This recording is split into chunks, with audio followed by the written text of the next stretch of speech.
ஹாய்ங்க. நம்ம இன்றைக்கி வெஜிடபிள் காய் சாதம் தான் செய்ய போகிறோம். காய் சாதத்துக்கு தேவையானது என்னென்னு பார்க்கலாம். பாருங்கள், இது இது என்ன காய்ன்னு தெரியல. இது என்ன காய்ன்னு தெரிஞ்சால் எனக்கு கமெண்ட் பண்ணுங்கள். இது வந்து நூல்கோல்னு சொல்லுவாங்கள்ல, அந்த காய். இது வந்து பீட்ரூட்டு, கேரட்டு, கொத்தமல்லி இலை, புதினா இலை, பீன்ஸ் எடுத்துக்கலாம். அப்புறம் ஒரே ஒரு டம்ளர் அரிசிக்கு 4 தக்காளி எடுத்துக்கலாம். பச்சை மிளகா, பட்டாணி, இந்த மாதிரி உரிச்ச பட்டாணி எடுத்துக்கலாம். வாங்க இப்போ எப்படி செய்யலான்னு பார்க்கலாம். குக்கர் வச்சாச்சு, எண்ணெய் சேர்த்துக்கலாம். பாருங்கள், பட்டை, கிராம்பு, சோம்பு, ஒரு மராட்டி முக்கு ஒன்று எடுத்திருக்கேன். ஜாதிப்பூ கொஞ்சமாக எடுத்திருக்கேன். ரொம்ப போட்டால் ஸ்மெல்லு வரும்ன்ட்டு கம்மியாக எடுத்திருக்கேன். 4 மிளகு எடுத்திருக்கேன். இதை நல்லா பொடி பண்ணிட்டு வந்துடலாம். நம்ம ஒரு டம்ளர் அரிசிக்கு இவ்வளோ புதினா எடுத்துருக்கோம். இந்த புதினாவை நல்லா கொரப்பாக அரைச்சிட்டு வந்துடலாம். கடுகு உளுத்தம் பருப்பு சேர்த்துக்கலாம்.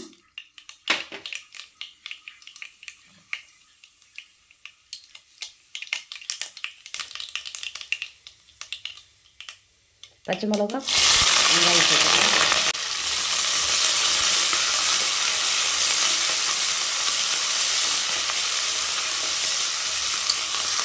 உப்பு சேர்த்துக்கலாம்.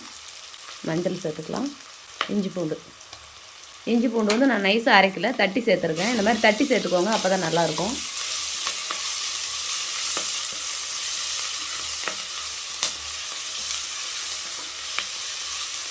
நல்லா இஞ்சி பூண்டெல்லாம் வதங்கிடுச்சு.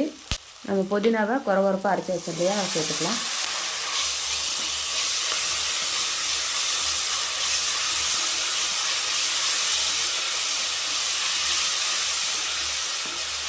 இது கூடயே கொஞ்சம் பட்டை, கிராம்பெல்லாம் பொடி பண்ணி வச்சோம் இல்லையா, அந்த பொடியை சேர்த்துக்கலாம்.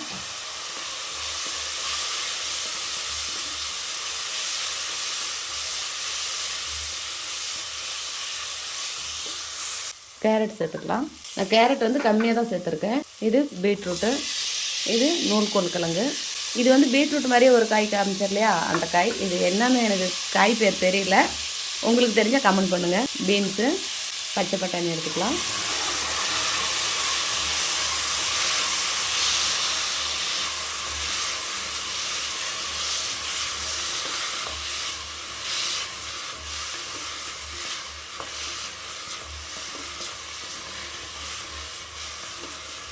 தக்காளி எடுத்துக்கலாம்.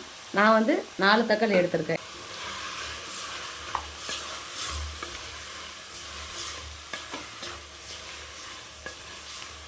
தேவையான அளவு வரமிளகாத்தூள் சேர்த்துக்கலாம்.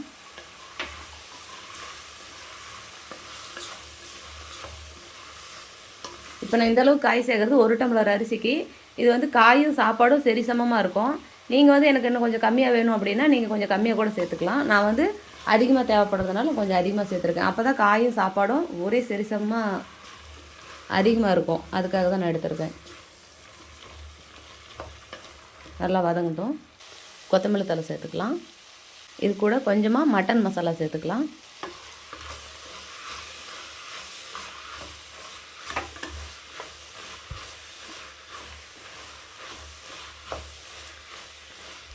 பாருங்கள், தண்ணியெல்லாம் நல்லா ட்ரை ஆயிடுச்சு.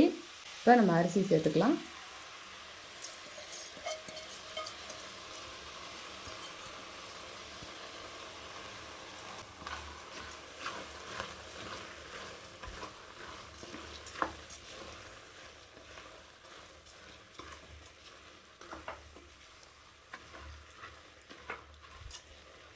நீங்கள் வந்து பாஸ்மதி ரைஸ் வேணாலும் நீங்கள் சேர்த்துக்கலாம். நான் வந்து பாஸ்மதி சேர்க்கல, வெள்ளை பொன்னி தான் சேர்த்துருக்கேன். நான் 1 டம்ளர் அரிசிக்கு 3 டம்ளர் தண்ணி சேர்த்துருக்கேன். காயெல்லாம் சேர்த்ததுனால நல்லா வேகணும், அதனால் நான் 3 டம்ளர் சேர்த்துருக்கேன். நல்லா கொதி வரட்டும்.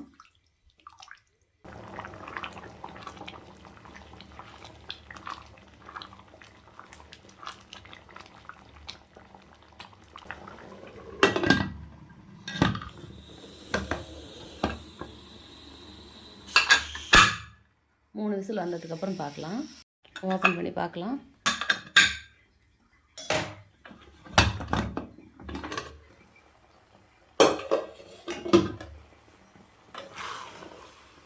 பாருங்கள், சூப்பராக நல்லா அடி பிடிக்காமல் சூப்பராக பாருங்கள், ஒன்றோடு ஒன்று ஒட்டாமல் எப்படி வந்திருக்குன்னு.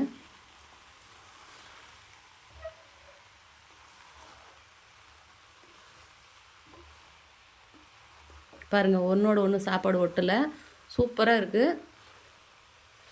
நம்ம போட்ட காய்க்கும் சாப்பாட்டுக்கும் சரி சமமாக இருக்குது பாருங்கள். ஆனால் நம்ம காய் சேர்க்கும்போது அதிகமாக இருக்கிற மாதிரி தான் இருந்துச்சு. பாருங்கள், சாப்பாட்டுக்கும் காய்க்கும் சமமாக இருக்குது. சூப்பராக நல்ல மணமாக இருக்குது. இதே மாதிரி நீங்களும் உங்கள் வீட்டில் செஞ்சு பாருங்கள். செஞ்சு பார்த்துட்டு எப்படி இருக்குன்னு எனக்கு ஒரு கமெண்ட் பண்ணுங்கள், லைக் பண்ணுங்கள், ஷேர் பண்ணுங்கள், ஒரு சப்ஸ்கிரைப் பண்ணிடுங்க.